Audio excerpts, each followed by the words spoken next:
Xatırlayırsınızsa, xətlərin ayrılması layihəsi çərçivəsində İçəri şəhər ərazisində dönmə kamerasının inşa olunacağı barədə məlumat vermişdik. Artıq İçəri şəhər stansiyasında dönmə kamerasının inşasına start veririk. 2025-ci il yanvarın 30-da təsdiq olunmuş Bakı şəhərində və ətraf ərazilərdə nəqliyyat infrastrukturunun təkmilləşdirilməsinə dair 2025-2030-cu illər üçün dövlət proqramı çərçivəsində Bakı metropolitenində mühüm infrastruktur layihələrindən birinin icrasına başlanılır. Bəs dönmə kamerası nə üçün lazımdır? Hazırda pik saatlarda həm yaşıl, həm də qırmızı xətt üzrə qatarlar 3 dəqiqə 30 saniyəlik intervalla hərəkətə başlayır və 28 may stansiyasında birləşərək Həzi Aslanov istiqamətində 1 dəqiqə 45 saniyəlik minimal intervalın formalaşmasını təmin edirlər.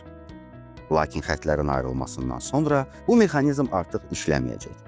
Hər xətt müstəqil fəaliyyət göstərəcək və bu zaman mövcud 1 dəqiqə 45 saniyəlik intervalın saxlanılması texniki baxımdan mümkün olmayacaq. Bunun səbəbi xəttin son stansiyasındakı infrastruktur məhdudiyyətləridir. Hazırda bir qatar İçəri şəhər stansiyasına daxil olduqda, arxadan gələn qatar stansiyaya yaxınlaşa bilmir. Çünki ilk qatar stansiyanı tərk edib, bufer zonanı tam boşaltmadan növbəti qatarın hərəkətə başlaması mümkün deyil. Dönmə kamerasının tikilməsinin əsas məqsədi də məhz budur. Qatar stansiyaya daxil olub sərnişinləri düşürdükdən sonra tez bir şəkildə kamera daxilinə keçəcək. Geri dönüş trayektoriyasını tamamlayacaq və xəttə operativ şəkildə qayıdacaq.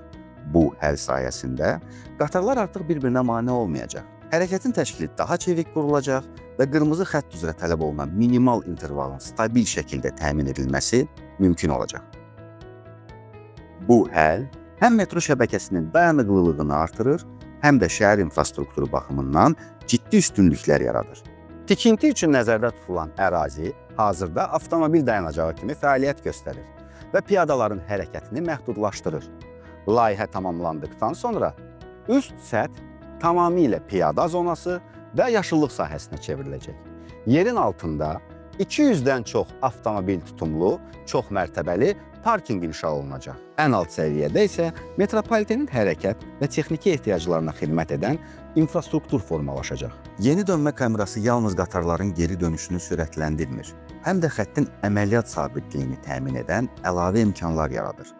Bu yeniliklərin ən vacibi ondan ibarətdir ki, kamera sayəsində xəttdə daim ehtiyat qatar saxlanıla biləcək. Bu isə iki kritik vəziyyətdə böyük üstünlük təmin edəcək. Birincisi, platformada sərnişin sıxlığı artdığı anda ehtiyat qatar dərhal xəttə buraxıla biləcək. Bu sərnişin axınının daha sürətli bölünməsinə və sıxlığın tez bir zamanda azalmasına imkan verəcək. İkincisi, əgər hər hansı qatarda nasazlıq yaranarsa, həmin qatar operativ şəkildə dövrədən çıxarılacaq. Onun əvəzinə dönmə kamerasında saxlanılan ehtiyat qatar dərhal xəttə qoşulacaq. Beləliklə, hərəkət dayanmayacaq və interval pozulmayacaq. Bu həll həm gündəlik, həm də kütləvi tədbirlər zamanı hərəkət axınını daha səmərəli tənzimləməyə imkan verəcək. Tikinti dövründə İçəri şəhər stansiyası bağlanmayacaq. Sərnişinlər əvvəlki qaydada stansiyadan istifadə edə biləcəklər. Layihə tamamlandıqdan sonra hərəkətin təşkili dəyişəcək. Bir platformada sərnişinlərin düşürülməsi, digər platformada sərnişinlərin mindirilməsi prinsipi tətbiq olunacaq. Bu, sərnişin axınını böləcək, təhlükəsizliyi və buraxıcılıq qabiliyyətini artıracaq. Xətlərin ayrılması layihəsi çərçivəsində yaşıl xətt üçün Dərnəgül elektrik deposunun inşası aparılır. 28 may ərazisində yeni tunellərin inşası üçün 2 ədəd şaxta və yanaşma tunelləri inşa edilir. Paralel olaraq, İçəri şəhərdə də dönmə kamerasının tikintisinə start verilir. Növbəti mərhələdə isə Nizami və Cəfər Cabbarlı stansiyaları arasında birləşdirici tunelin tikintisi nəzərdə tutulur. Unutmayın ki, görülən bütün işlər şəhərimizin rifahı, sizin rahatlığınız və mənzil başına vaxtında çatmanız üçündür. Növbəti stansiyada görüşərik.